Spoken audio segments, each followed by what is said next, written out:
On 15th of August this year, at the flag hoisting ceremony held in the Supreme Court Bar Association, the Chief Justice made a very remarkable observation. He said that it was quite noteworthy that the figure at 1 lakh and odd, but I think we are about 70,000 in Bombay, had found their way to the highest post in the judicial hierarchy. I think the Chief Justice had in mind historian Arnold Toynbee's prediction is to be judged by the treatment it affords to its minorities. What the Chief Justice did not say, and because of his innate modesty he did not say, that in our constitutional scheme it's not necessary for success to have wealth, influence, connection, who started his legal career at the bottom of the ladder, and thereafter by sheer dint of merit was appointed judge of the Bombay High Court, Chief Justice of Arunachal, elevated to the Supreme Court in 2003, and he has graced the bench of the Supreme Court as Chief Justice from 2010. No litigant has left his court with a feeling that he was not fully and fairly heard. And what more can be expected of any judge? What's more, a junior who is well prepared cannot hope for a better bench than that presided over by the Chief Justice, who would all invariably encourage juniors and also protect them from loud interruptions by bullying seniors. When ISC requested the Chief Justice to deliver the lecture, this is our Golden Jubilee lecture, we naturally, as courtesy demanded, we left the choice to him. But there was a guessing game going on in the ISC. What will be the subject? Will it again be areas, so many findings, so many things disposed of, with statistics here and there? We hope that he won't do that because it's important. Hamlet's complaint about law's delays in 1500 is as relevant and urgent as today. But the topic becomes a little bit tedious. We've had much treaded ground and we've seen the statistics all over the place. The second guessing game was, perhaps the Chief Justice may talk about the subject of judiciary governing the country, which charge in many cases is ill-founded. The courts are not running nor ruining the country, but asking the executive to implement and enforce laws made by the parliament and state legislatures when non-implementation of these laws results in the violation of the fundamental rights of our people, especially the vulnerable sections. The general expectation was, and in ISC we have a betting instinct, we are betting, general expectation was that it would be, knowing the Chief Justice's penchant, not legal analysis, jurisprudence. Jurisprudence can be of different kinds. Sociological jurisprudence, historical jurisprudence, feminist jurisprudence. But the essence, the key element of jurisprudence is, and the lecture I'm sure will deal with the underlying principles about all parts of the Constitution. All the constituent units, each unit should function well and effectively within its sphere without transgressing into the sphere of the other unit and thereby ensure harmonious working of our region. I think I have said enough. I will now conclude. Thank you for your patience in listening to me and request the Learned Chief Justice to subject of the card.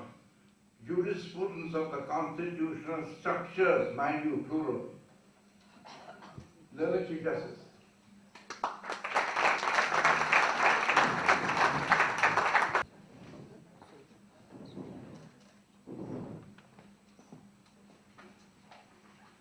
Quoted.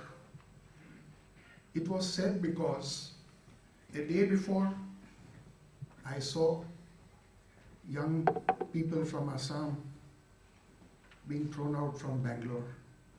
The way they were going out, it had tears in my eyes. And one of the reasons I have always spoken in public platform is to inspire young people. I wanted the young people of this country to have a goal before them, and certain aberrations should not dissuade them from aspiring for the highest office in this country. And that was the reason why I spoke on 15th of August on that particular topic. Secondly, in the morning, I do not read Palkhiwala. I read every day H.M. Sirvai's Constitution of India. It's true that I have been sitting in tax matters for a pretty long time. It would be better if you put me in the category of student of constitutionalism under various constitutions in the world. Having said this, let me at the very outset say that this year, India International Center is celebrating its Golden Jubilee. It has completed 5 decades of unique service to the society in various fields of thought, including law, in the field of art and culture, and social activities. This function, in which I am privileged to speak, is a befitting recognition of the above-mentioned unique service by the institution to the society. The talk I am about to deliver on the above subject is a part of academic discourse. Mr. Sorabji has given to me the list of speakers from different fields who are going to address this gathering in future. And I find that there are eminent scientists, economists, and others who are going to contribute to the academic discourse, which I personally think is a real contribution which is required to be made to the society. One reason I have selected this topic is because today judges do not, or we judges are not able to make legal research. Time has come when judges should devote some time to jurisprudence, to the Constitution, and to the basic foundation values which are enshrined therein. It is often said that we have no time, but I believe that no time means no interest. That should not happen. Our constitution framers have given to the judges of the constitutional courts very wide powers of judicial review. They can sit in judgment over any and every aspect. However, the doctrine of justiciability needs to be looked into along with the doctrine of judicial restraint. Since great trust has been placed in the wisdom of the judges by the constitution framers, they were of the view that this power would be exercised by the judges on jurisprudential and sound constitutional principles, giving due weightage to the text of the Constitution. I would appeal to my brother judges, please give weightage to the text of the Constitution amongst other things. I just mentioned that constitutionalism is a romanticism, and in that connection I would like to quote David Friedman. Constitution is a visionary document. When I think of it, it becomes romantic. It expresses eternal truths such as freedom, equality, liberty, and rule of law. These are normative principles.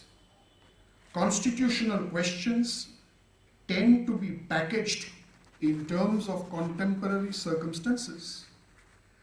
Despite the romance surrounding it, Constitution is a practical document. Unquote. What makes Constitution romantic? Answer is given by Justice Cardozo. He says, and I quote, "Law must be stable, and yet it cannot stand still." As a student of historical jurisprudence, I am of the view that grounding in constitutional jurisprudence helps the law to move forward. My today's subject is on the grounding of constitutional jurisprudence. We have in India a written constitution. It is a controlled constitution. This is a very important aspect when we compare our constitution with the American Constitution. This is a very important aspect when we compare our constitution with unwritten constitution of UK. Our constitution is a complex document. However, it is not to be considered as a mere law. It is the machinery by which laws are made. The laws made under it can be declared ultra vires, either for lack of legislative competence or for violating fundamental rights or other constitutional limitations. The question of interpretation may arise in order to determine the ambit of the words used in the Constitution, except in cases where words conferring legislative powers are not wide enough to cover the particular exercise of that power. In jurisprudence across the world, we find two distinct approaches. One is formalism, other is functionalism. Formalist approach is commanded when it comes to tripartite separation of powers, whereas balancing of values and doctrines is a functional principle. Formalism is a deduction from authoritative constitutional text, the structure of the Constitution, original intent, or all the three working together. Formalist reasoning promises stability, certainty, and continuity. It gives priority to rule of law, such as transparency, predictability, and continuity in law. It is associated with bright line rules that seek to place enforceable limits on public actors. According to formalists, the purposive approach is out of place where structural provisions of the Constitution are required to be interpreted. In UK, you don't have a written constitution, but in UK, if you see the judgments, and even during the interaction with the British judges, I find that they give maximum weightage to the words in the statute. Whether that test has to be applied by the judges while interpreting our Constitution is the challenge we have to meet, particularly in today's times, and particularly in the context of the PIL jurisdiction. Please keep a note of this PIL jurisdiction. Coming to the other approach of functionalism. Functionalism is an induction from constitutional policy and practice. It is associated with standards, balancing terms that provide public actors with greater flexibility. Now, let me pause here for a minute. You have under the Indian Constitution certain structural provisions like Article 245, 246, even 254. Should we, while interpreting those structural provisions, even Article 356, should we go by formalistic approach or should we go by functional approach? The point which I am trying to make is that when you give weightage, this is essentially for the judges sitting in the Constitution bench, when you give weightage to the functional approach, would it apply to the structural provisions of the Constitution? Can we read something in the structural provisions of the Constitution when it is not there? Let me give you an example. Today, there is some debate that we should have a referendum. Why was referendum not taken up in the Constitution or put in the Constitution by the Constitution framers? You see, the point is that the judges must try to find out why certain concepts are not there, and you will get an answer. When I went through certain debates of the Constitutional Assembly, I found that one of the topic was untouchability. And the Constitution framers had a vision that in 1947, if we have referendum provision in the Constitution, the majority may not agree to any law on untouchability being passed. And therefore, they made a specific provision, vide Article 17 in the Constitution, abolishing untouchability, but they did not bring in referendum, because in referendum, the majority view would have prevailed. This is the credit which I give to the vision of the Constitution framers and their experience. Therefore, can the courts today apply the functional approach and read something into the Constitution and say that there should be a referendum because of certain controversy? Answer is no. Now let us come to the formalist approach. The Constitution has certain concepts, words, expressions, which are basically there in Part 3. Words like equality, freedom, presumption of liberty, rule of law, etc. Take the case of Article 21. Now here we'll have to go possibly by formalist approach.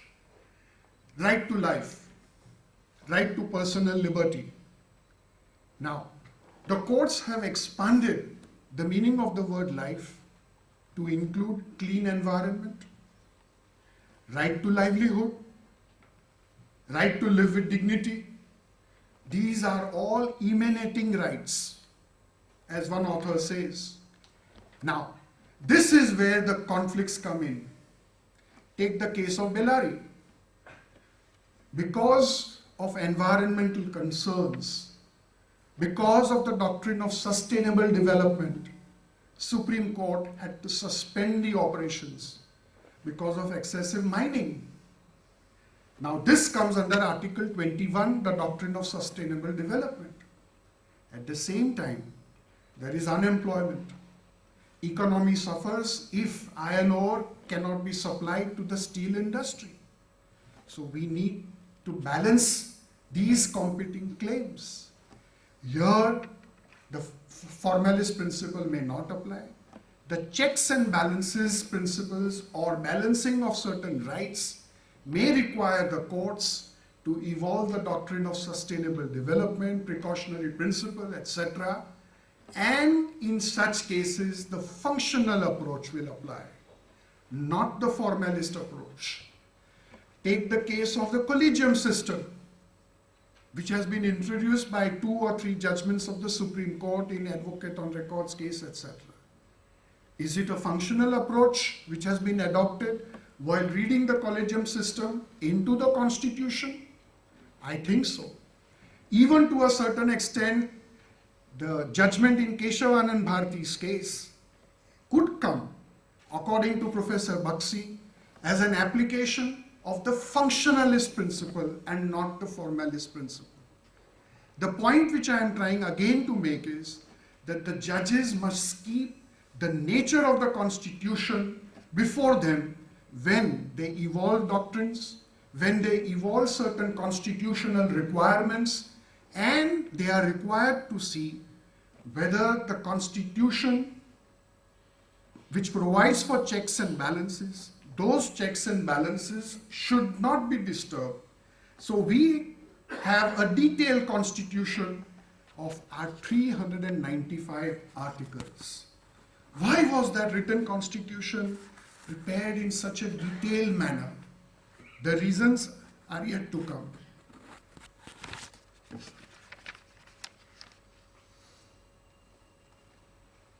Living constitution theory says that the interpreters should read the constitution flexibly. However, according to the functionalists, it is not expected of the constitution framers to have designed the document itself to provide for all of the detailed questions. Constitutions are difficult to amend as compared to statutes. Fidelity to underlying purposes embodied in the text might be difficult. Therefore, functionalists say that greater fidelity to the constitution making should be shown by attending to the purposes rather than textual details. Consequences cannot alter the statutes, but consequences will help the court to fix their meanings. In cases under human rights jurisprudence in Article 21, we need to adopt the functional approach, which may not be applicable while interpreting the provisions like Article 254, 356 of the Constitution. We have interesting cases like Pandit Sharma's case, where the Supreme Court was required to balance Article 194 into bracket 3, privileges of the House of the Parliament, vis-a-vis right of the journalist under Article 19(1)(a) and Article 21 of the Constitution. My regret today is, friends, that people of this country do not have knowledge of the Constitution of India. I am sorry to say that. It is not applicable only to judges and lawyers, but I am of the view that time has come when every person, every student, be it in any faculty, even in colleges, should be made aware of important constitutional principles. Make it a religion. You study the Constitution and you will find that we need not practice any other religion but what is provided for in the Constitution. This illiteracy needs to be obliterated from the society. Please decide, look into the Constitution and then find out whether we are right in giving opinions, expressing our views on television, etc. Please read the judgments.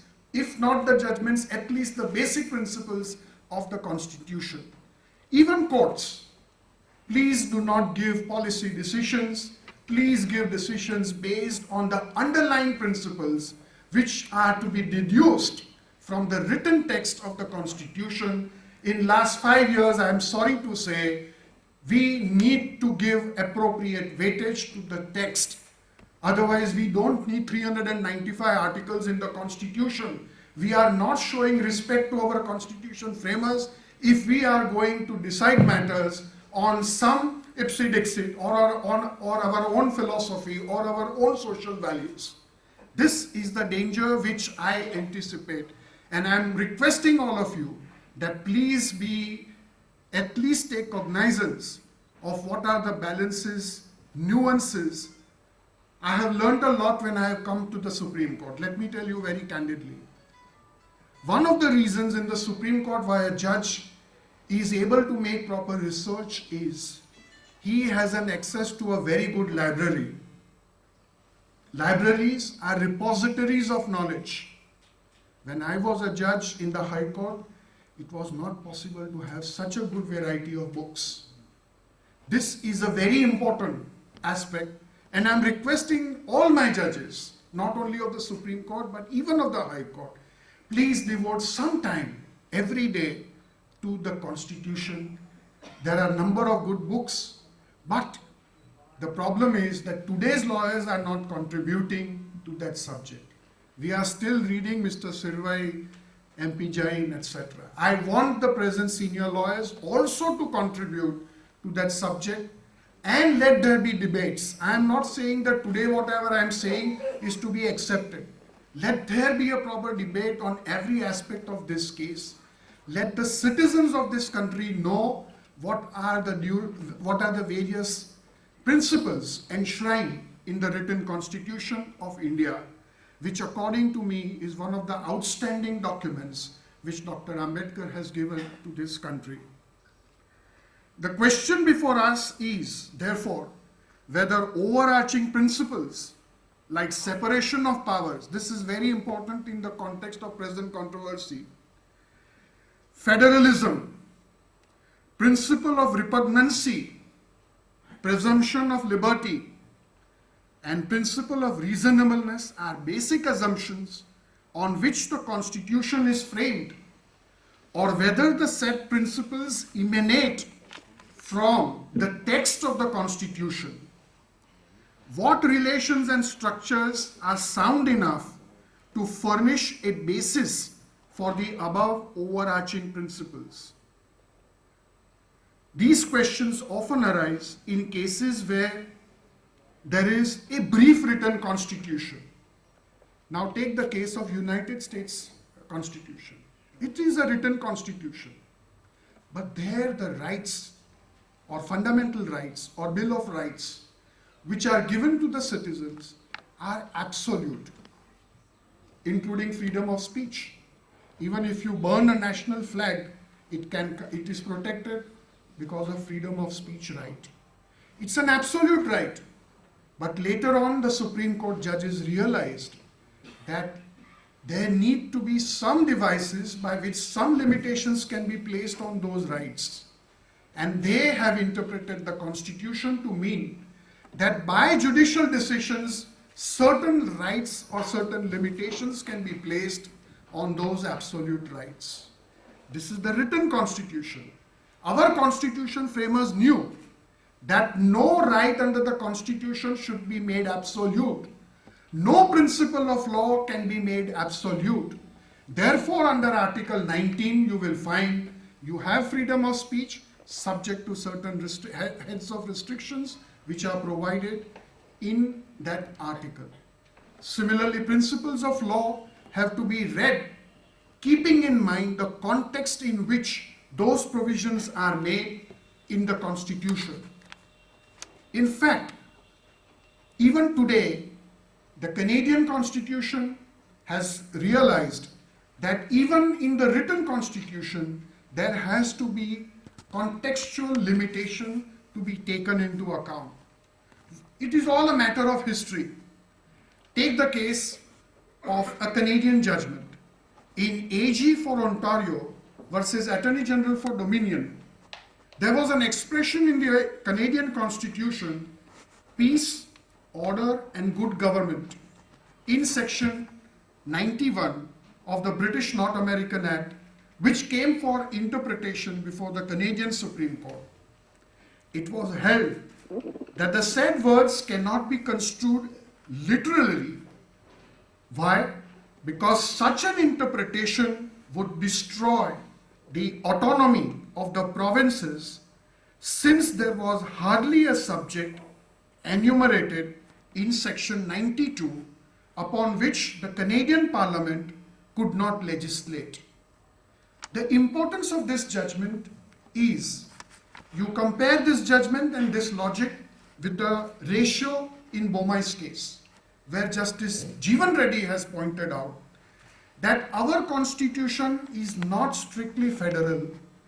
because the provisions indicate that they tilt in favor of the center. This tilting in favor of the center, he has cautioned, should not mean that the state's powers are to be withheld. This controversy is important. Now, let me give one illustration why I am emphasizing this principle. I do not wish to mention anything about the Colgate scam which is today being discussed. No, please. Let it be clearly understood. But one principle which we have to keep in mind when we analyze such scams are whether the center seeks to whittle the powers of the state. If land is a state subject, what is the implication? If the state has a reservation on a certain policy, can the center override the states? This is one of the principles which we have to keep in mind when we debate on such subjects, which I am not commenting on the merits of the case, but we have to keep these principles in mind before us. And these principles are coming not only from our constitution, it is coming from various constitutions which were studied by the constitution framers. They realized their experiences and thereafter they have drafted our constitution. If that is so, please go by the written constitution. Please ask appropriate questions whenever debates take place as to whether in a federal structure, what are the powers of the center, what are the powers of the state. Take the case of Atyabari. One of the points why matter has been referred to a larger bench after 60 years by the Supreme Court is the argument advanced by some eminent lawyers, including Mr. Sorabji and some of them who are present here. And that argument is Atyabari tilting in favor of the center at the cost of the powers of the state? This is one of the important points which is now pending before the constitution bench of the court. Why all these principles? Because the federal structure of the constitution, which is so nicely balanced, should not be disturbed.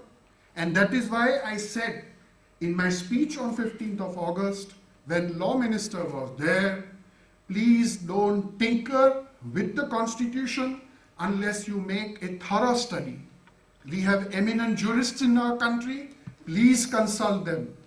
We have comparative jurisdictional laws all over the world, please read them and then make any amendment in the constitution, including the collegium system, provided you have a good alternative system. Please do not destroy the institutions of this country unless you have a good substitute to replace the existing institutions. This is the danger which I foresee in near future if the citizens of this country do not know the basic principles of Constitution of India. One more aspect I would like to highlight. This is a matter of debate. We do not want to say that this is a criticism on any approach. Everyone nowadays quote, "we the people, we the people." What is this concept of we the people? The word people finds place in we the people in the preamble of the Constitution. However, that does not deny the principle of representation in constitution making.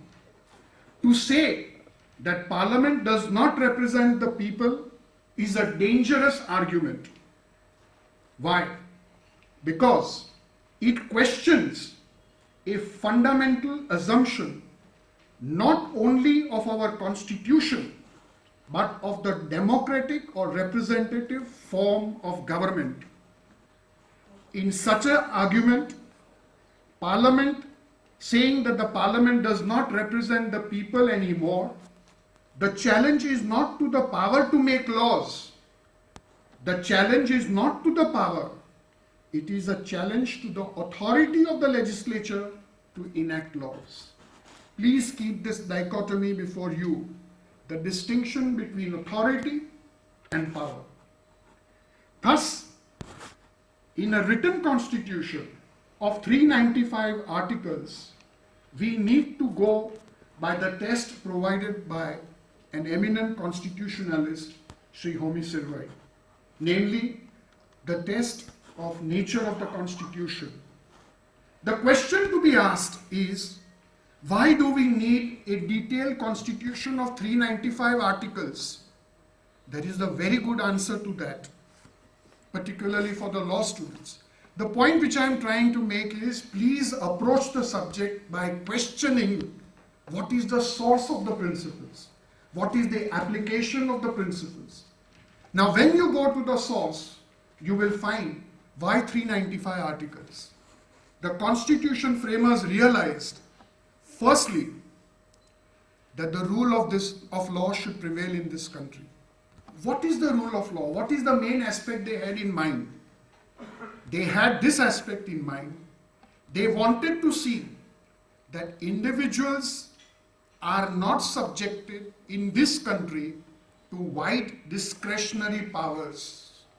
They wanted to control the wide discretionary powers, not only for the executive and the legislature, but also for the judiciary.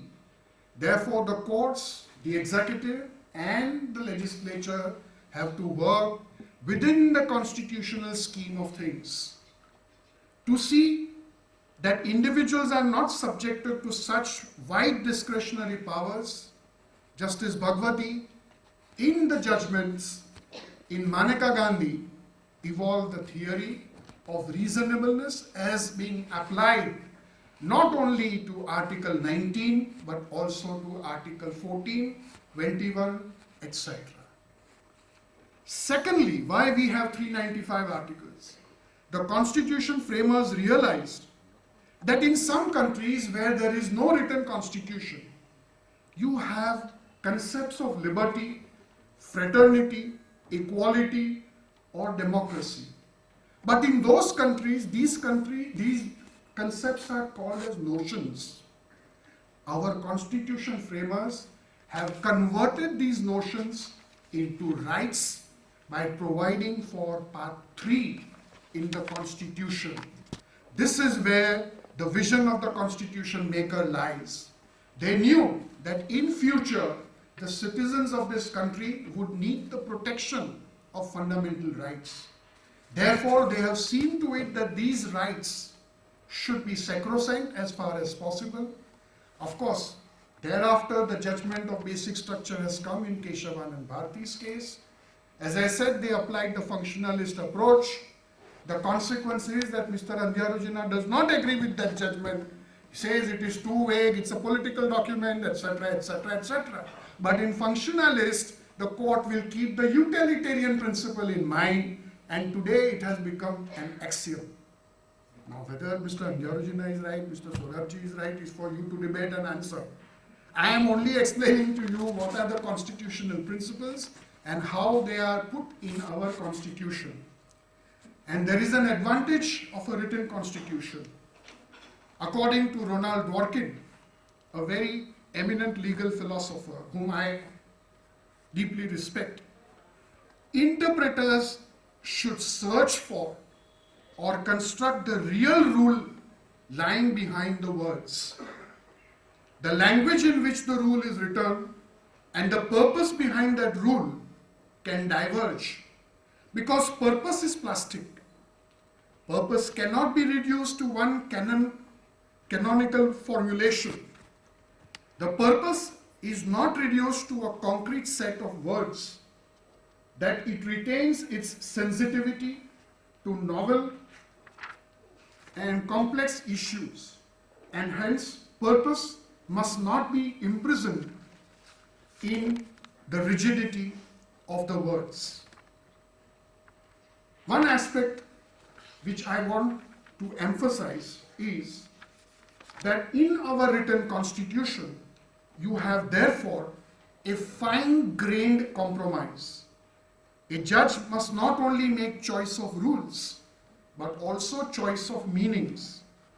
Courts can deduce principles of federalism from the text But in functionalism, there is judicial creativity involved. And I will give you an example of that judicial creativity. Please keep this aspect in mind.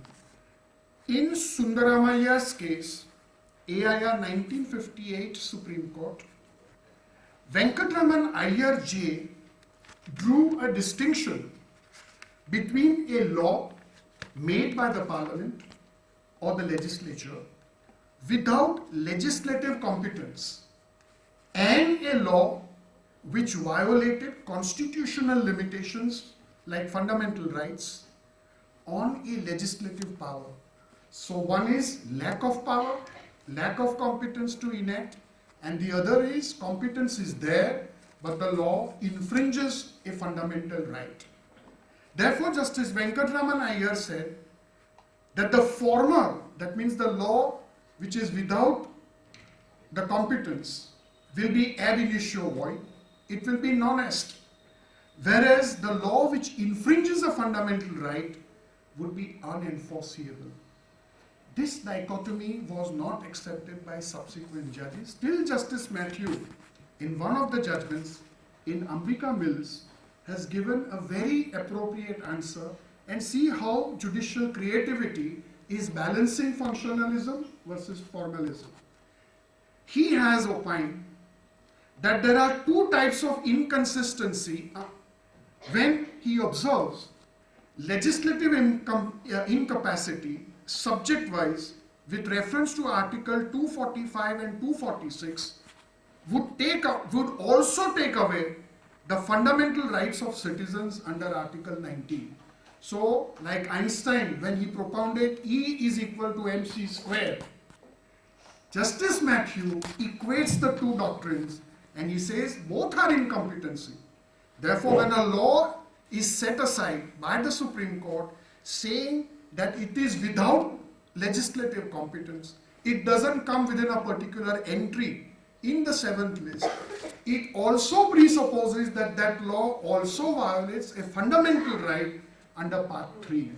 This is how Justice Matthew in Ambika Mills has balanced functionalism and formalism, and this is what is called as judicial creativity. Justice Bhagwati is present today. I can tell you that maximum number of judgments of Justice Bhagwati indicates judicial creativity, for which we are obliged. This is what my study indicates on constitutional jurisprudence. In conclusion, I am requesting the judges to give some weightage, as I said, to the text of the Constitution and the principles underlying therein, and give judgments on that basis. One thing I would like to comment is Justice Jeevan Reddy's judgment in Bomais, that judges should not govern this country. We need to go by strict principles. Whenever you lay down the law, it should not interfere in the governance of the country. We are not accountable to the people, and it is objectivity, certainty, which is enshrined in the rule of law as a basic principle which needs to be given weightage. Take the case of right to life. We have said it includes environmental protection. It includes life with dignity. We have included right of governance also. Now we have included even right to sleep in Article 21. Where are we going? Please, it's not a criticism. Question which the judges have to ask themselves is it capable of enforcement? When you expand a right, the judges must apply the enforceability test also. Is it capable of enforcement? Today, if a judge pronounces a policy matter, and if the government says we are not going to follow the policy, are you going by way of contempt? How are you going to implement that policy?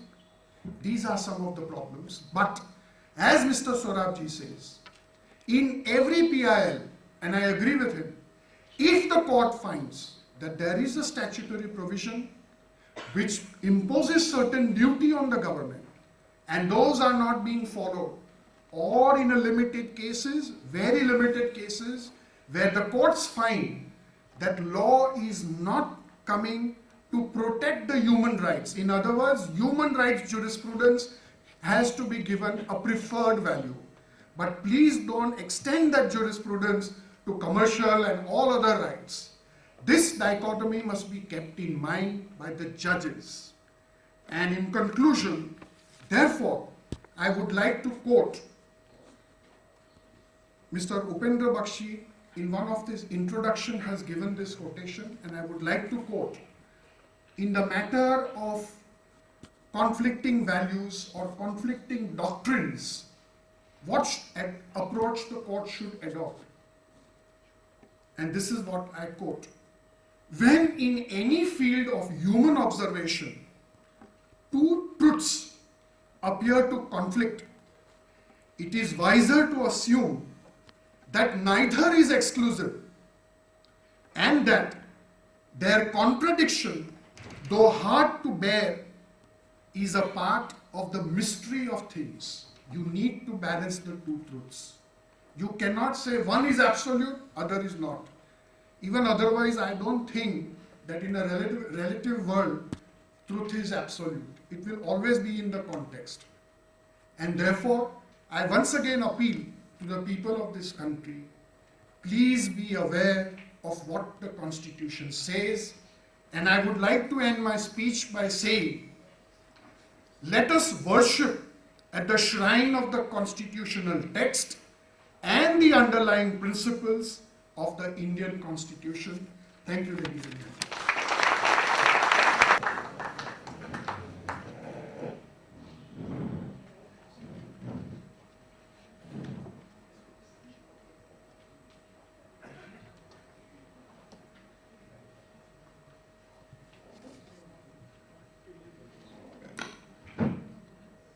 It's a great honor and a privilege for me to stand here, Justice of India, Justice Kapadia.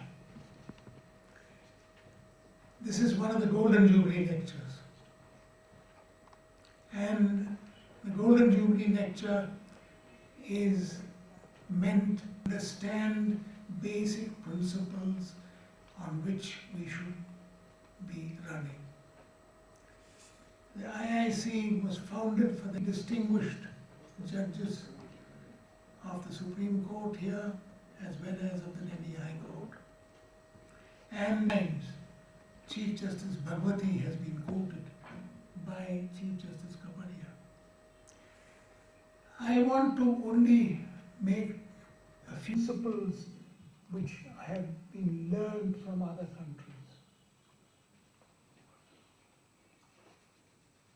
And I would like to remind this audience that two of the greatest lawyers of that time participated in the framing of the Constitution. One was, of course, undoubtedly Dr. B.R. Ambedkar, known as the father of the Constitution. The other, who may not be so well known, but who was absolutely...